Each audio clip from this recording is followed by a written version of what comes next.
Hello and welcome back to our subject Living in the IT Era. Our agenda for today is to discuss the chapter 1 ng inyong subject which entitled Shifting into the Digital Age. Para makapag-start na po tayo, let me just share the screen to you and we'll start right away. Okay, so there we go. So, when it comes to the term digital age, ito yung kung saan nandito na yung mga tao, okay? So, hindi pa ito yung kumbaga futuristic, okay? But it is on the current age na kung saan ang mga tao ay very dependent on the use of technology. I'm very sure na isa po tayo sa mga taong kumbaga hindi makagalaw ng maayos without the help of technology. Okay? Even waking up with an alarm clock, okay, or receiving announcements, okay? Dinedepende natin lahat sa technology kahit na sabihin natin sa TV lang yan, that is still technology. Okay. So, in this topic, we'll be covering different parts of discussion. So, yung atin pong magiging outline for today. Okay, so the topics to be discussed will be una, umpisahan natin by discussing what is digital evolution. Okay? Ay, revolution pala, sorry. And then, syempre, right afterwards, we'll be discussing the birth of the personal computer. So, we'll go back in time na kung saan, paano nga ba nabuo ang mga computers and how it was really uh, evolved all throughout the years. Okay, and then syempre on how the World Wide Web was integrated doon sa mga use ng technology na yon. So hindi naman kasi lahat ng technology noon ay connected sa tinatawag natin na World Wide Web. Okay. So, let's start the discussion by what is digital revolution. Okay, pag sinabi kasing revolution, ang naiisip natin is changes or something that created something na bago doon sa isang setting. Okay, it might be a community, it might be a group of people, or sa atin, syempre, worldwide. Okay. So, digital revolution is yan po yung turning point, okay, in human history, okay, that reshape the way we live, work, and interact with the world around us. Okay, so let's say meron tayo nung mga times na kung saan tayo ay let's say masyado na tayong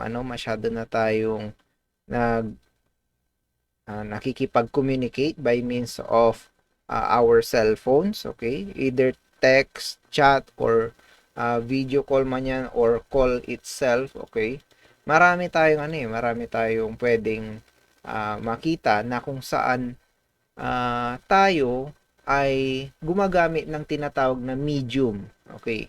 So, yung medium na yun is, yun po yung kumbaga, siya ang nagbibigay ng way on how we interact with other elements around us. Okay. It might be a person or it might be another device na kung saan we try to communicate with that device with the help of technology. Okay. So, yung digital revolution kasi is nag-start yan noong ang mga tao ay they tend to innovate things or they tend to create new methods to make life easier. Kasi ngayon, yun naman talaga ang goal ng ng technology or computers. Okay, to make life easier. Kasi kung hindi natin magagamit ang technology to make life easier, then what's the purpose of having that kind of idea na bakit sanay na tayo sa ganito, bakit kailangan ko pang baguhin? Okay, para mas mapadali ang mga bagay-bagay.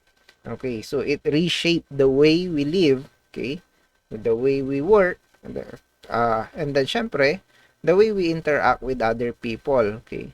So, nahihiya ka na makipag-usap sa crush mo? tignan mo na lang sa social media. Noon nga, uso yung kukunin yung cellphone number para makipag-usap privately, okay, kaysa yung mga tipong ah, mak- haharap ka mismo doon sa tao and then magpapakilala ka and then sasabihin mo kung anong motive mo. Okay? Ngayon, we try to integrate the use of technology. So, it was a period of rapid technological advancement. Okay? So, yung advancement na to saw the rise of computers and digital technology paving the way for the information age. So hindi siya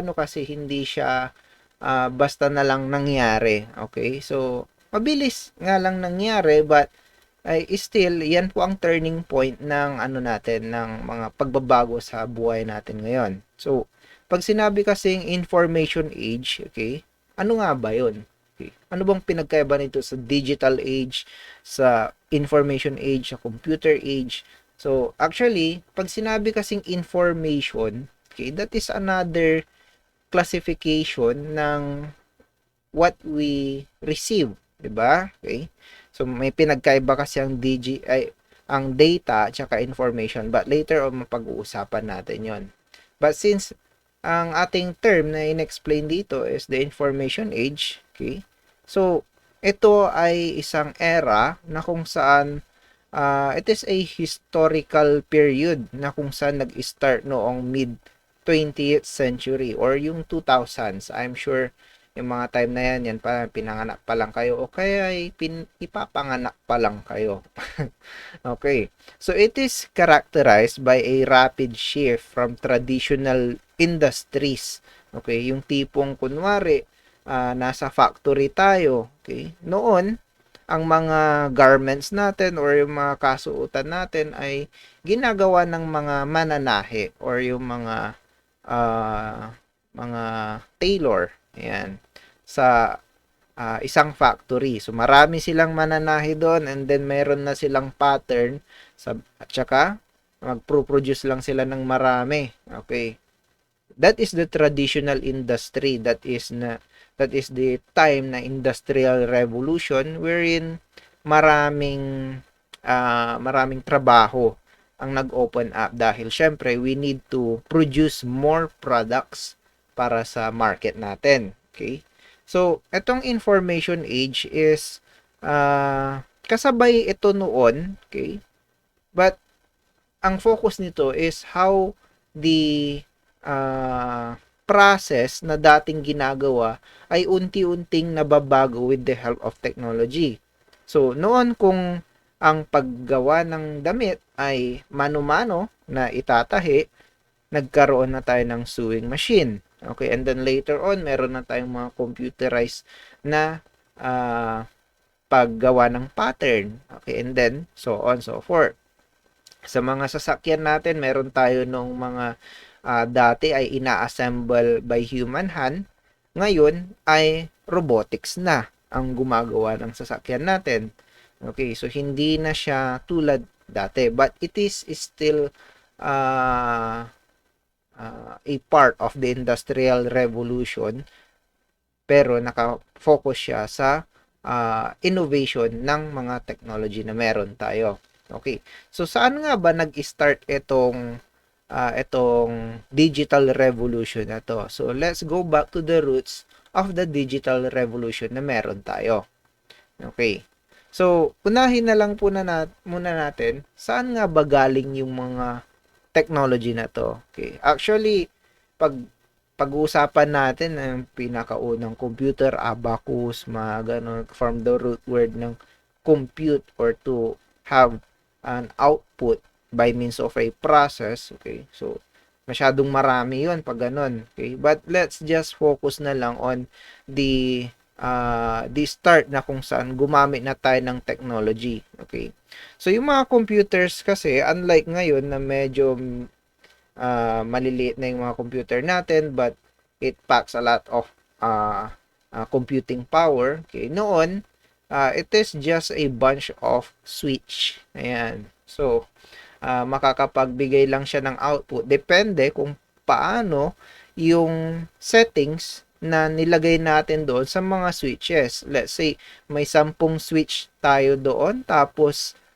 nilagay ko switch number 1 naka-on, switch number 3 naka-on. So, merong configuration or setting na naiintindihan yung computer, depende yung combination mo doon sa mga switches na yon. Okay. So, let's say, magde-display ka daw ng mga ilaw, isi-switch on and off mo siya hanggang makabuo ka ng isang image. Okay. So, the early computers were massive. Yan. Malalaki yung mga computer noon, unlike ngayon, na kung saan nasa bulsa na lang natin, which is our smartphones. Those are computers. Okay? So, sa sobrang laki ng mga computer noon, meron naka-designate na kwarto na kung saan nandun lahat ng mga switches na meron tayo. Okay? Just like yung nakikita natin dito sa ating slide ngayon. Okay?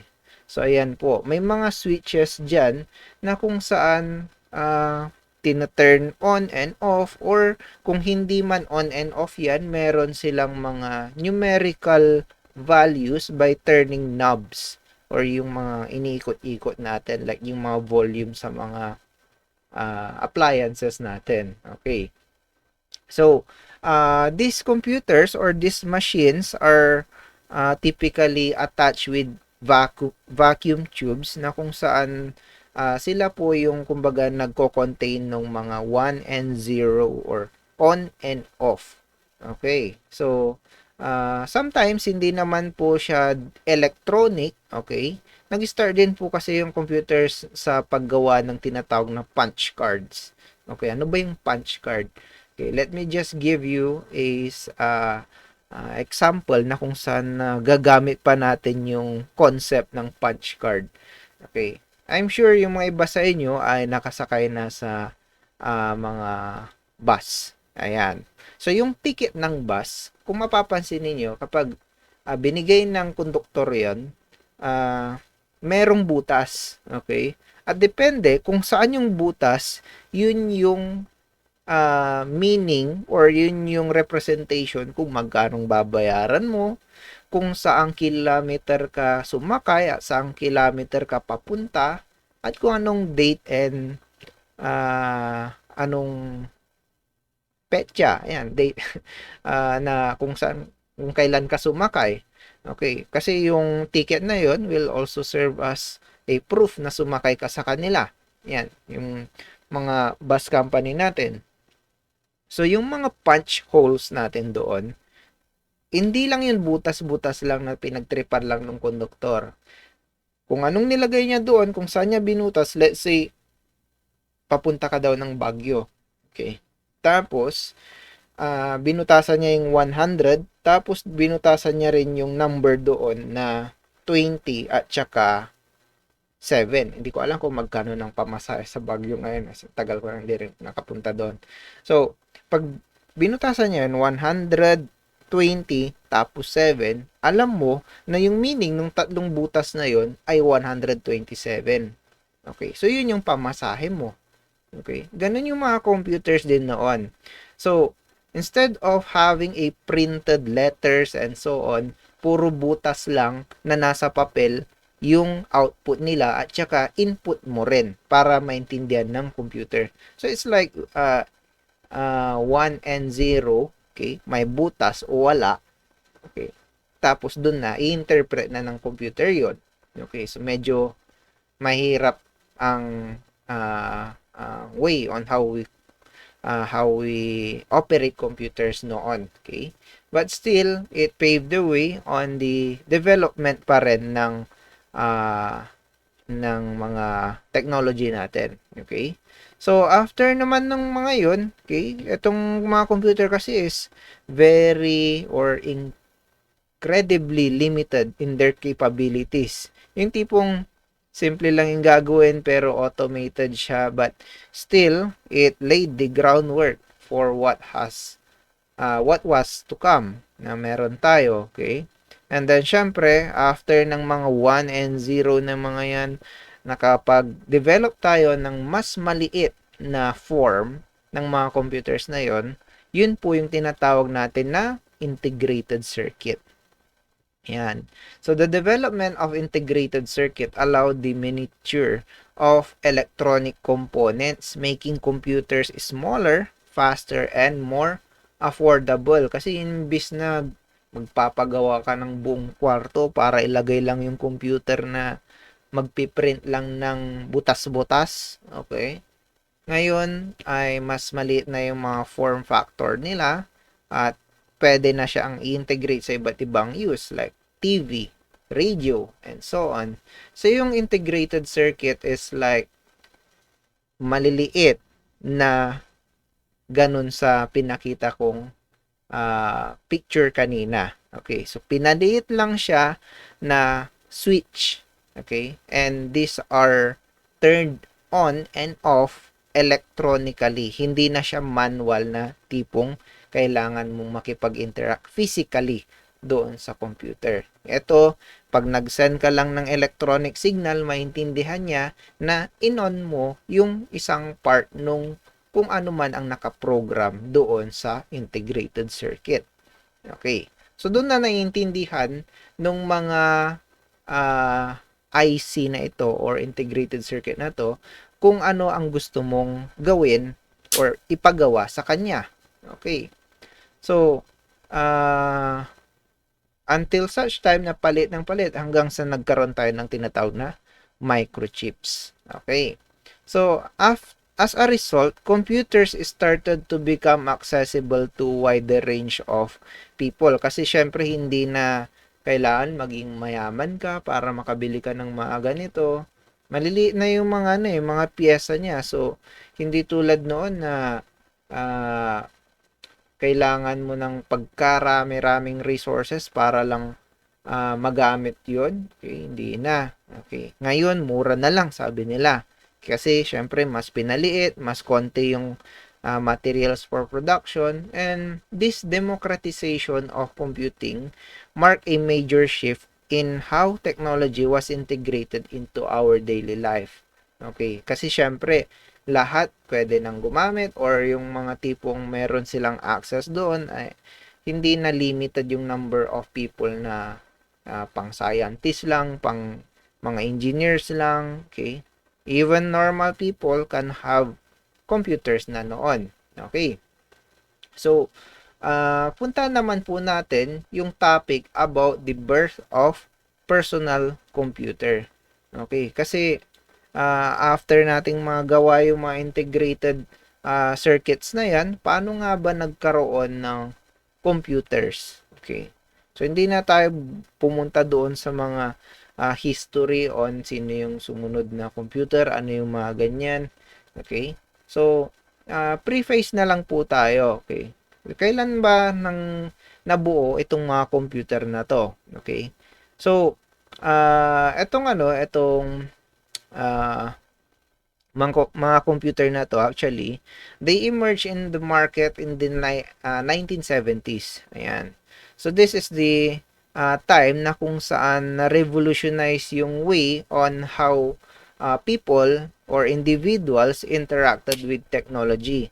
Noon kasi hindi sila familiar sa mga electronic devices, okay? Ang meron lang sila is yung mga manual na devices, okay, like punch cards and so on, okay? Meron din sila nung mga, let's say, mga appliances sa bahay na kung saan on and off lang ang alam, okay? Nung meron na tayong personal computer na kung saan 1970s ay inintroduce sila ng iba't ibang company, okay? So yung mga company na yon is sila, Apple, tapos si Microsoft. Actually, yung mga company na yan, noon pa man naglalaban na yan eh. Okay? 1970s, these companies were founded and they introduced computers that could be used by ordinary people in their homes and offices. So, yung atin pong mga computer noon ay unlike ngayon na medyo minimalist na yung mga itsura, noon para siyang typewriter. And then, ayan, makikita natin na this is a product of Apple. Okay. So, Actually, yan ay isang model nila. Okay? That is the model, I think that is Commodore PET or Tandy Corporations. Okay? Tandy Corporations TRS-80. So, medyo, ano yan, lumang-luma na. And then, papansin nyo, parang typewriter lang siya. And then, kung anong pinindot mo doon sa atin pong mga nasa keyboard, ay yun din yung lalabas doon sa ating screen na kung saan hindi siya colored, of course. Wag pa tayo mag-expect na maganda yung itsura noon, but sa panahon na yan, maganda na yan. Okay. And para magamit mo siya, you have to insert a system disk. Okay? So, noon, disket ang tawag nila, or para siyang plaka na nasa loob ng isang casing, and then ipapasok mo siya diyan sa parang merong saksakan diyan sa gilid. Okay? And then ilo-load niya 'yon as the program kung ano yung gusto mong gawin. Okay? So depende kung anong program yung nakapaloob dun sa system disk na 'yon. Okay? It might be calculator, it might be yung document processing program. So, ganun yun. Hindi tulad ngayon na kapag gusto mong gumawa ng presentation, click mo lang yung PowerPoint. Maglo-load na yan. Noon, kapag gusto mong mag-drawing lang, meron kang system disk na kung saan yun ang isasaksak mo para mag-drawing ka. Kung iba na ang gusto mong gawin, alisin mo yan, maglagay ka ng ibang system disk. So, medyo matrabaho noon. Okay. So, si Apple and Microsoft, okay, nagkaroon lang sila ng ibang branding. Okay. Si Apple, it remained Apple. Okay. Si Microsoft, it partnered with IBM. Ayan, so International Business Machines. So, sila ang nag-start ng personal computer era that time. Okay. So, in the 1970s, yun yung labanan eh. Okay? It's all about electronic devices. And then, here comes 1980s na kung saan itong dalawang company na to ay naglalaban when it comes to user-friendliness. Ayan. Or yung kung paano may engganyo ang mga ordinaryong tao na gamitin yung kanilang product. Okay? So, in the 1980s, okay, it saw the emergence of GUIs or yung mga GUI, or kung i-expound natin yung meaning ng acronym na yan, that is Graphical User Interface. Meaning, may graphics na doon sa ating screen, hindi na siya puro text lang ang nakikita. Okay? So, in the 1980s, yun po ang labanan. Pagandahan kung anong itsura. So, example na lang po ng ating GUI noong 1980s ay yung etong nasa ating screen. Ayan. So, mapapansin natin na yung mga system ay integrated na doon sa isang disk na lang. Okay, like diary. Okay, nandyan na rin po yung clock, yung calculator, yung color palette, and then syempre notepad, and then may browser din naman ng mga files doon sa ating system. Okay, so tuwang-tuwa na sila sa ganyan noon, noong 1980s. Maganda na nila yan. Pero syempre, kapag yan ay ilalagay mo ngayon, sabi nila, ano ba naman klaseng itsura. Ganun. Okay. Pero that was a major breakthrough noon. Imagine mo, from this type of screen, yung kulay black and white lang siya, puro text, nagkaroon ka na ng ganito. Okay? And then, syempre, yan na rin yung time na kung saan na-introduce na rin ang paggamit ng mouse. Baka kasi nagtataka kayo kanina, bakit wala pang mouse to? Nasaan yung mouse nito, sir? Touchscreen ba yan or touchpad ba yan? Wala pang touch noon. Okay. Not until 1980s na meron na tayong graphical user interface. So, we need to interact with our system by means of clicking some graphics. So, dun na kailangan ng mouse. Okay. So, yung mouse, it made the computers even more user-friendly. Okay, so, syempre, makikita na lang doon na parang kiniklik mo na lang yung gusto mong makita or gusto mong action ng ating system. Okay, so yun po yung start na kung saan nagbabago ng itsura at paggamit ng computer na meron tayo. Okay, so this period also witnessed the birth of the internet. Okay, or internet sabi nila noon. Okay, so initially this internet is for academic and military communications only, purposes only. Yan. But little did anyone know that this network of computers would evolve into global phenomenon na kung saan ginagamit natin today. So, doon na tayo papasok sa usapin ng tinatawag na World Wide Web. Okay, so this is topic number 3. Okay, so World Wide Web, ang akala natin lagi is yan na yung internet. No. Okay?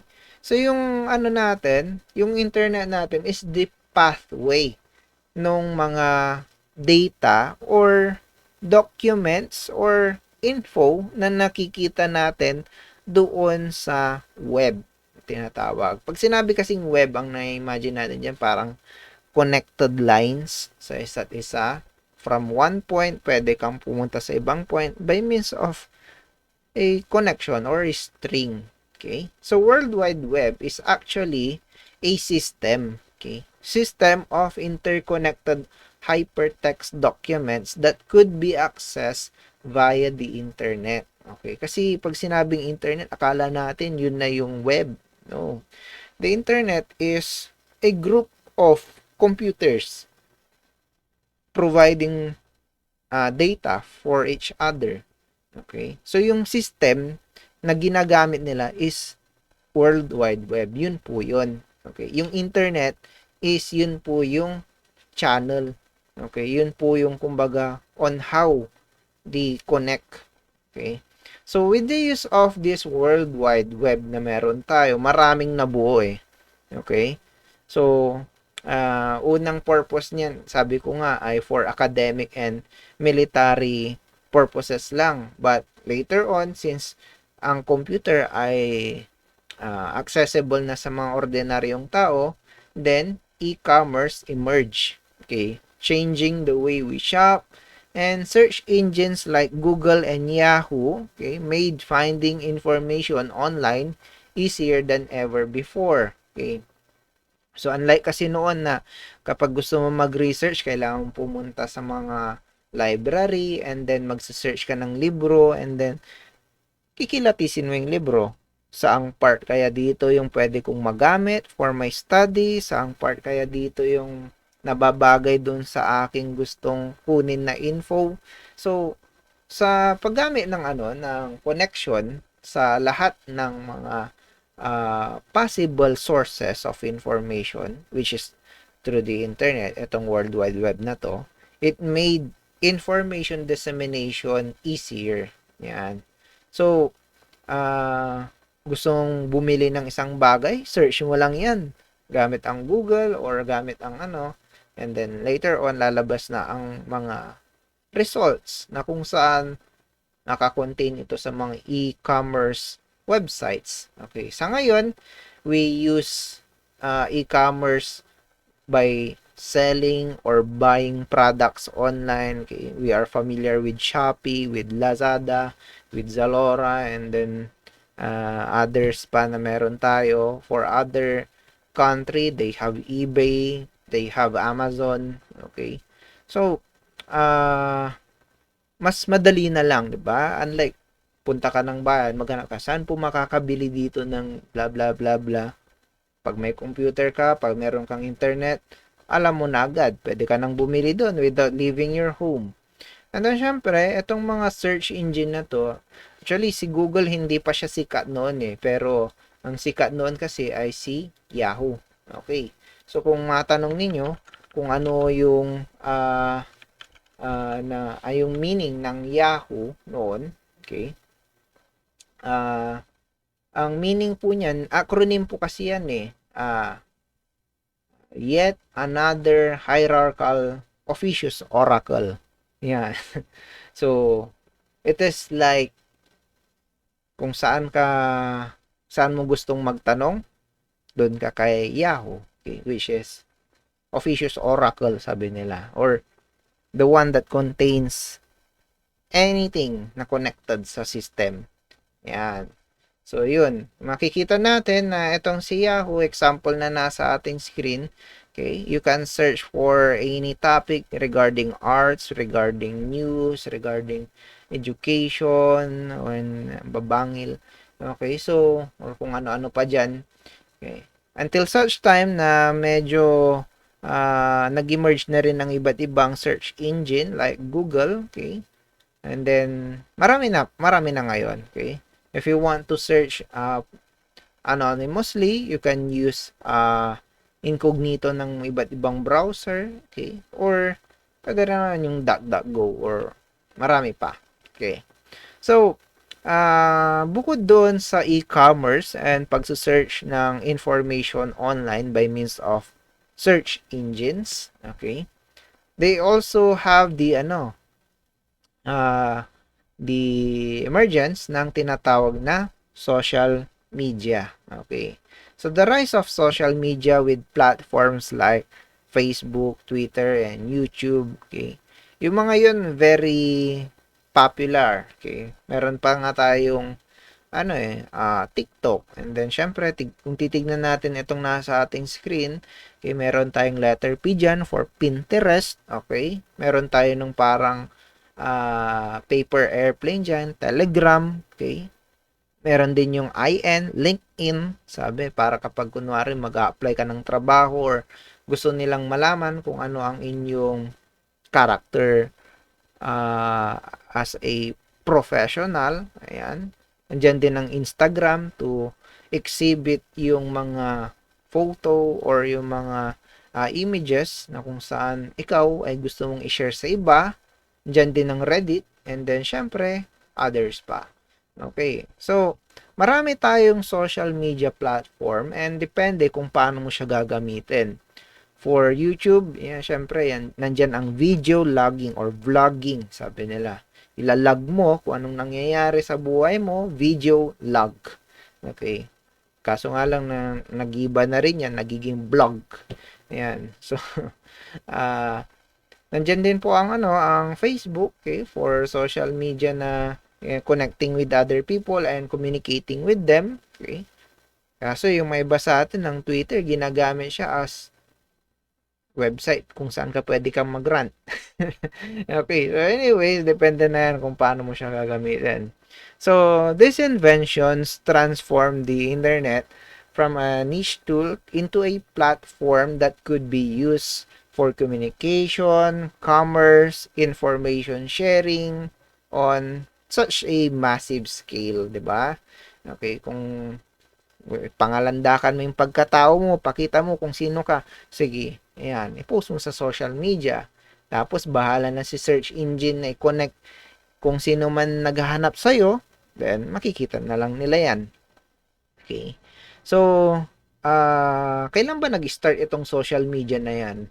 That was way back in 2000s. Okay? Hindi pa sikat noon ang Facebook. Hindi pa sikat noon yung mga alam natin ginagamit natin ngayon. Pero ang sikat noon kasi is yung tinatawag na Friendster. Okay, so iba pa yung tsura noon eh. Friendster and YouTube yan. Oo. Okay, so si Friendster, pwede kang mag-customize ng iyong sariling page. Okay, lagyan mo ng kung anong personalization style na meron ka para pag binisita ng friends mo sa internet, okay, makikita na, itong tao to mahilig sa ganito dahil ang mga naka-display sa kanyang page ay mostly ganito, ganyan. Okay? So, minsan pa may background music pa eh. Okay? Until such time na nagbago yung preference ng tao, gusto nila mas simple lang, ayan, doon na pumasok si Facebook. Okay? And then others pa. Okay? Bukod sa mga social media na to, marami pang nabuo. Okay? Sa World Wide Web. Okay.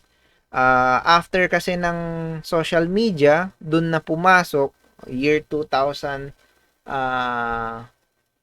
21st century, ayan na lang, 21st century, sumikat na po yung tinatawag natin na smartphones. Okay, so smartphones also came into the picture that time, and it put the power of computing and communication in the palm of our hands. So hindi na siya tipong, ay punta ako ng computer shop kasi may email ako, punta ako ng computer shop kasi yung kachat ko kailangan makausap ko ngayong ganitong oras dahil doon sa lugar nila. Yun din yung time na nandun na siya sa computer shop nila.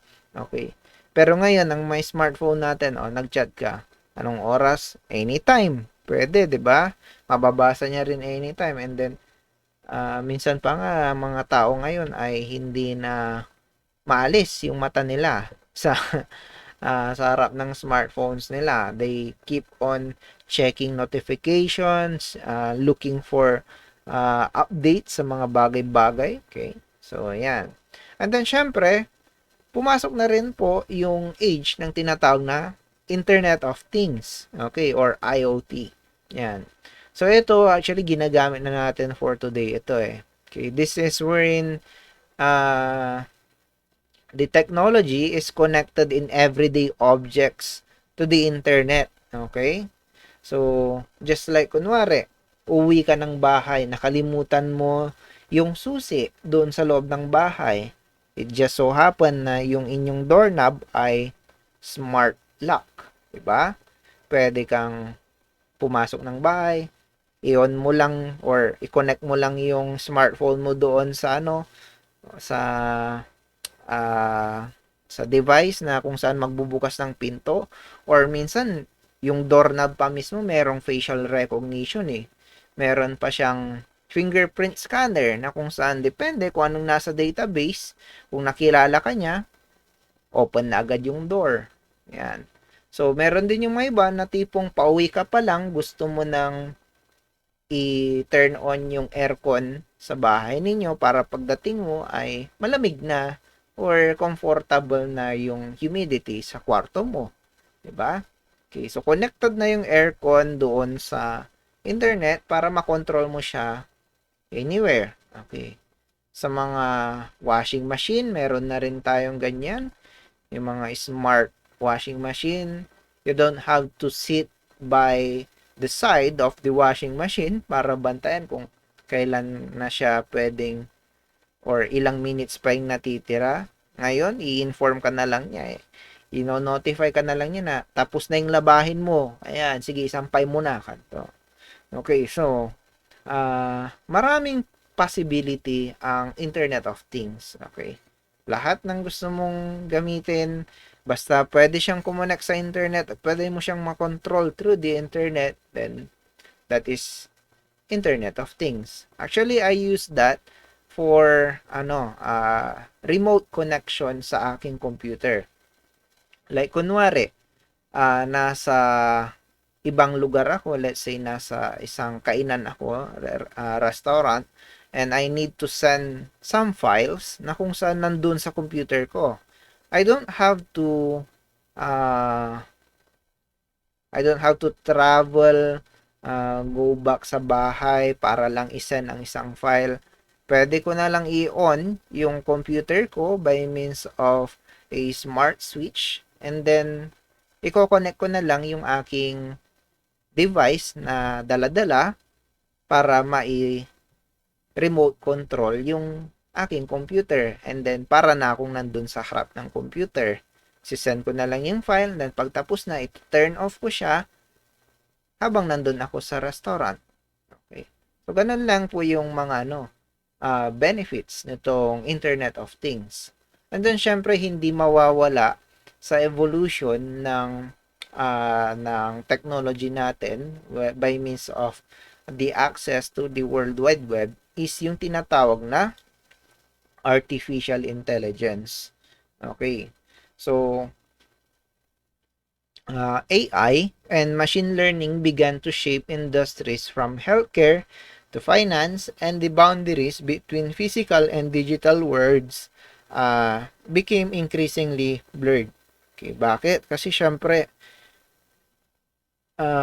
bakit mo pa kailangang makipag-consult kung meron ng artificial intelligence that has a lot of base knowledge, okay, or yung tipong kinolekta na knowledge all throughout the internet. Ayan, lahat ng pwedeng information na na-verify niya kung tama o ano, okay, nasa kanya na, 'di ba? Okay.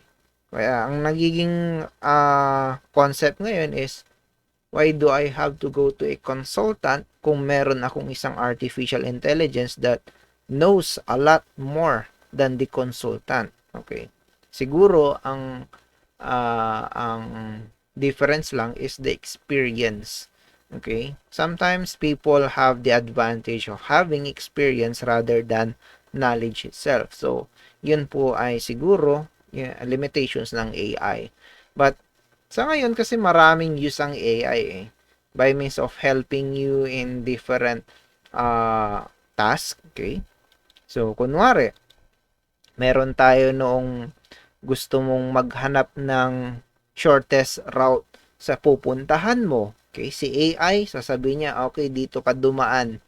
Ayan, merong shortcut dito if you turn left on this side, okay, you will be directed to ganitong daan, okay. Meron din naman yung kunwari, yung AI is kinikilala ka niya by means of your actions, okay. They collect big data, okay, and those data na nakokolekta nila is gagawa sila ng customized na advertisements, okay, just like how you see things sa social media platforms ninyo na kung saan interesado kayo. Okay. Let's say, nag-search ka ng kainan, halos lahat na ng makikita mo later on sa social media mo, puro kainan. So, paano niya nalaman yun? Through machine learning. Okay? So, in conclusion, itong topic natin is all about the digital revolution. And it has been a transformative force that has reshaped the society on a global scale. Yan, syempre, lahat na ng tao ngayon gumagamit na ng technology. Okay? From its humble beginnings of massive mainframe computers, pagkalaki-laki, to the era of ubiquitous smartphones, at saka yung mga interconnected devices natin by means of IoT. And then, syempre, etong mga to, it has the impact of this revolution that is very undeniable na nagpabago ng buhay natin. Okay? So, it has changed the way we communicate, the way we learn, the way we conduct business. And as we continue to navigate the challenges and opportunities of this what we call information age, okay, isa lang ang bagay na klaro. Ayan. It is that the digital revolution is an ongoing journey with no end in sight. So meaning hindi pa natin alam kung hanggang saan ang pwedeng mangyari sa tinatawag natin na digital revolution. So that ends the discussion regarding the shift in digital age. Ayan. So, as for your assignment, okay, you can answer the activity 1 in your book and we will be discussing that by next meeting. So, again, thank you for the time in listening dito sa ating discussion on the chapter 1 ng ating subject, Living in the IT Era. Okay, so my topic for the shifting into the digital age ends as of now. Okay, so again, thank you and I'll see you next discussion.